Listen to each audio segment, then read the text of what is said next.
Welcome back to Sawyer Farm. I'm Jacob. We're going to be in the garden today. Going to be actually harvesting some lettuce. We have harvested a little bit of it, but today we're going to kind of harvest the rest of it. We're going to probably give some to our rabbits. We're definitely going to eat some and put some away just in some bags, and probably give it to some family members and things of that nature. And then we'll take you around the garden, kind of show a lot of stuff that's been coming up. It's probably been a little bit since we've been in the garden to show you what's going on. We'll show you the tomato plant and the rabbit manure and some of the new potatoes. And then kind of towards the end, we'll go over and show you, we cleared some land with Jason at the Crockers, and we'll just kind of show you what we did a little bit. We cleared some land and it was really good, something we needed to do. But right now, let's cut into this lettuce, get it harvested, and then we'll take you around. So the type of lettuce that we have right here, it's mainly like a romaine. We have the kind of original. We have the like really red romaine, and then we have like rocky top. So it's kind of just a sporadic of such. But right here, you can see we've already harvested off of this, and what we do is just cut it, and then it comes back. Like literally, we cut this right here once, not too long ago. It's coming back pretty quick, and we're gonna just let this keep going a little bit more. And we also cut the red, and it's coming back. We're just gonna cut it, and pretty much all we do, I got this little basket right here. I just come over here and kind of grab and just cut it like that, and then just keep going all the way down. I don't cut real down at the bottom, but enough where it can kind of come back. And I'm just gonna do this all the way down, and I'm gonna mix all this kind of together, so then when we have our lettuce, it's just all different types of lettuce. It's not just one particular kind. And then we'll probably give some to the rabbits to give them as a little bit of a treat.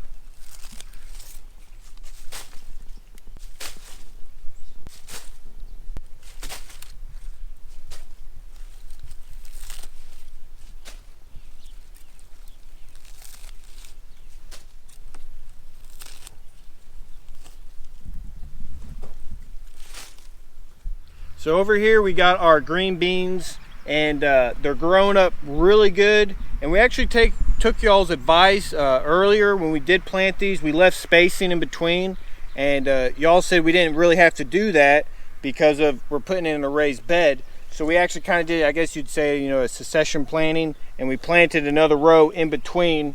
So these ones are a little bit smaller because they're planted later. So we took your all's advice on that, and we should be getting more green beans than we were gonna. And then down here, or actually we just kind of planted for fun. These are black oil sunflower seeds, or they're not seeds anymore, but the plants, and we just kind of put them in the corner and just kind of put some color in the garden. And then over here, this is our cherry tomato that is planted in straight rabbit manure. That's all it's planted in. And we did a video on that. If you hadn't seen that, go check it out. But it's getting bigger. It's definitely growing. I mean, I won't say it's kind of hard. We'll go see at the other tomatoes. I don't know if it's getting better or if it's the same or maybe a little less. But you can kind of tell a little bit right here. It looks like it's going to get some flowers on it, and that means we're going to have some fruits. So I think it's doing pretty good. We'll go over and check these other tomatoes, and you tell me kind of do you think there's a big difference between them, or are they kind of about the same? So we'll come over here and check our other tomatoes. So this is one of our tomato beds. As you can see, we got our onions. They're doing well. Got a little marigold plant, I believe this is, and that's growing up to keep some pests out. We got a hybrid tomato here, and this looks like it's about the same size as the one in the manure bag. Like I said, it's a hybrid. Got an Amish paste one over yonder here, and that looks like it's a little bit bigger than the other two. But this one, back here, I'm really excited about this one. This looks like it's one of the biggest ones we have, and it is the Black Beauty. And I don't know if you can tell on camera, but these stalks right here, I mean, it's like black almost like a purple. But it's supposed to put off black tomatoes, and I don't know what they taste like. We've never done it before, so I'm really excited because I love tomatoes, and I'm just excited to taste these, this one particular. And then we'll take you over and show you the store-bought potatoes. So this is the bed that we have our store-bought potatoes in that we planted, that were sprouting, and we didn't want to throw them away, so we stuck them in this bed. And y'all can see they have kind of shooting off right now, and it's really cool to see that these are from store-bought potatoes. We've never done this before, so looks like we're going to get pretty good potatoes on this. They're growing good. We'll take you over here to our strawberry bed. It's putting off some good strawberries. We've been eating on them for a good bit now. Let me see if I can find a good one in here. Oh, here's a decent one. They're not like real huge or anything like that, but I like coming out here. You can tell they're nice and red. And I just kind of pull that off. And then what I do is just kind of blow the dirt off.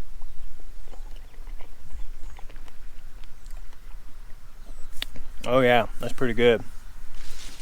I'm telling you, like, I never really realized before a garden how different food tastes when you grow it yourself than when you get it from a store. I really realized that with tomatoes. I almost can't eat a store-bought tomato. It's just, it feels like there's no taste to it whatsoever, and it's crazy. So like having all this food and stuff, just eating it, and it just tastes so much better. It's really nice to have that feeling, and especially strawberries. Strawberries are amazing. All right, so I wanted to bring you guys over here and show you the garlic. It is getting very tall, as you can see. Like, it's pretty tall. This is our hardneck variety, and I wanted to show you guys. Now, I've already done this. I wish I kind of would have saved at least one or two to show you exactly what they look like. If I can find a picture of a garlic scape online and post it in the video, I will. But if Jacob will zoom in here, I'll show you. This is what they come up from the stalk, and it's like a shoot, and it just comes up.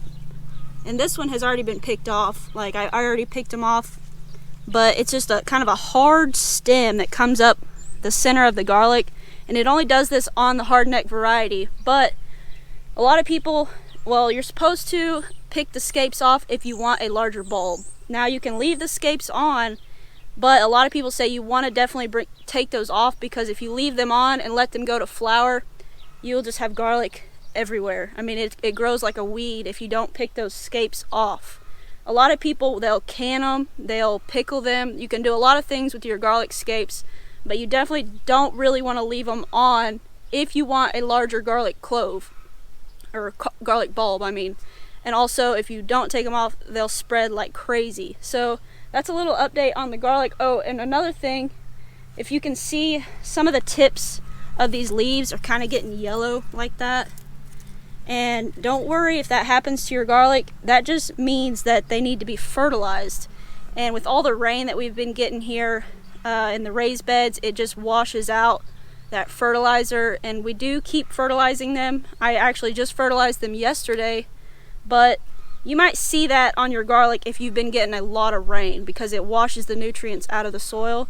So that's just a heads up. If you start seeing it, go ahead and put some fertilizer, nitrogen to your garlic. It'll really help them green back up. I want to come over here and show you guys our pepper plants. Now, several of our peppers, even though they're still pretty small, several of them have started getting flowers and actually having little peppers on them. So I want to show you, this is the hatch chili right here. And if you can see, you might not be able to see on camera, but there's peppers coming in on them already, and flowers also. And several of our pepper plants have been getting that. That's just one, for instance. So another little tip I want to show you guys about growing onions, and I've just learned this over time, and actually it was Luke from In My Gardener who kind of gave me the idea. When he grows his onions, whenever you see a bend like this in your onions, you want to just take it and snip it off right below that bend. That helps the plant to grow up, because if the stems start bending over real long like this one, it kind of signals to the onion plant that it's done growing. But if you just take it and snip it off like that, onions are kind of like grass. You snip it off and it'll just keep growing. So that's a little tip on your onions. If you see them kind of bending over like that, just snip off the part that's bending, and they'll just keep growing and getting larger and larger. So now we're in our in-ground garden. So in here, we got our potatoes right here. They're doing pretty good, you know, after that little snip they had, but they're growing back full force right now. And we got our corn. These two rows right here are actually glass gem corn. If you don't know what that is, it's kind of the corn that it's real colorful, like purple and all this other, depending on kind of what you get. We're really excited to get, have these and have our own. And then over here, these next 3 rows are different varieties of corn. Now some of them, they're kind of sporadic, like this row didn't do very well. And that's because we had some kind of older seeds and we were planting them, and that's kind of probably the reason why is the seeds were a little bit older, so the germination rate wasn't that good. So the corn on this side's a little sparse, but we'll still get some ears probably from it. And then down over here we got our okra that's coming up, also pretty good on this row. And then back behind over here, this whole row's okra. Now this little section right here is about 15 feet. It was the same thing. It was the same type of seeds. They came in a pack and they're just kind of older. And so we realized that they're probably not that good of seeds to use just because of the age. We've had them for a little bit, but we wanted to plant them, kind of get rid of them in a sense because we knew they were kind of getting older, but we didn't know, how old seeds can be to actually get good germination rate. And then over here, these back 4 right here are peppers that we planted in here. They're doing pretty good, nothing too crazy. They're not getting huge, but they are growing. And then this is kind of our overflow area in a sense. We got some tomatoes here. They're doing pretty good. And like we said before, this is our first year of doing an in-ground garden. This is fresh ground. Like we tilled it up this year, and I've been raking it, and we keep tilling up the areas that we can, and we've put in our own compost and rabbit manure and just as much organic matter that we can to just make the ground a lot more fertilized and what have you. And then over here, I'm very excited. We planted 2 cantaloupe plants, and I really like cantaloupe, and we've never grown it before, but we had a packet of it, and we're like, we're gonna grow it now because we got this good area to grow it in.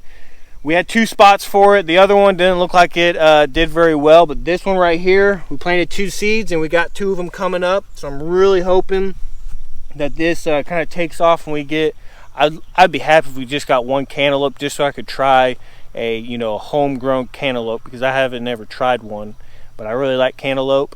So very happy to see this. And we haven't planted anything else yet in here, like our gourds and stuff, and that'll probably be coming up later.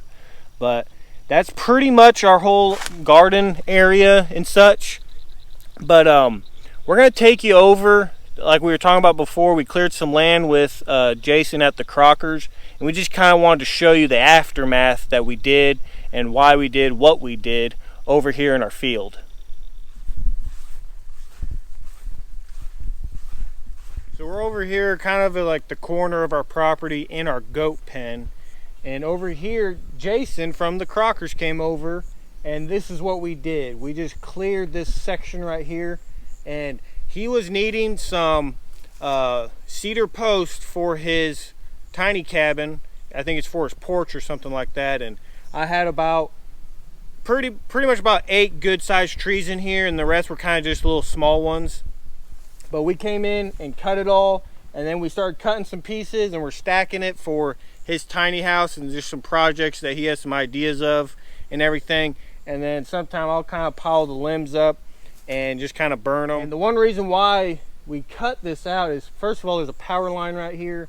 So the power company already came through and kind of cut some of these trees down in half. And I really like to have a good distance between my fence and trees. And another thing too is I wanted to have access with a 4-wheeler, a tractor, or just any type of kind of vehicle to come through. I like to check my fence lines every now and then, just in case a tree falls on it or everything. And right now, the way it was before is I couldn't even get a 4-wheeler through here. It was just too thick, and the rocks and stuff, you just couldn't get your 4-wheeler around. And that's the main reason why we did this, and especially in this area. When Jason said he needed some trees, I was like, this is the spot, and we could pull them out pretty quick too. If you have, go check out Jason at the Crockers. He actually did a video of us, cutting this down. We'll link it up here somewhere if you all want to watch that, and it shows us actually doing all this work and pulling them out. So go check him out. Subscribe to him if for whatever reason if you're not. But yeah, it's a totally different scenery when you look at it from right here. And I'm just really happy that we got to clear this part of our property out, and just slowly but surely we're just getting these things done, and I just get happier and happier every time we accomplish this kind of clearing the land goals. But guys, we're just going to wrap up today's video. We just wanted to take you along kind of what was going on behind the scenes, and kind of a garden update of everything going on. We really appreciate y'all coming by and just watching our videos. If you got any questions about anything, leave them in the comments. Please subscribe to our channel and hit the bell for notifications. And guys, as always, take care and God bless.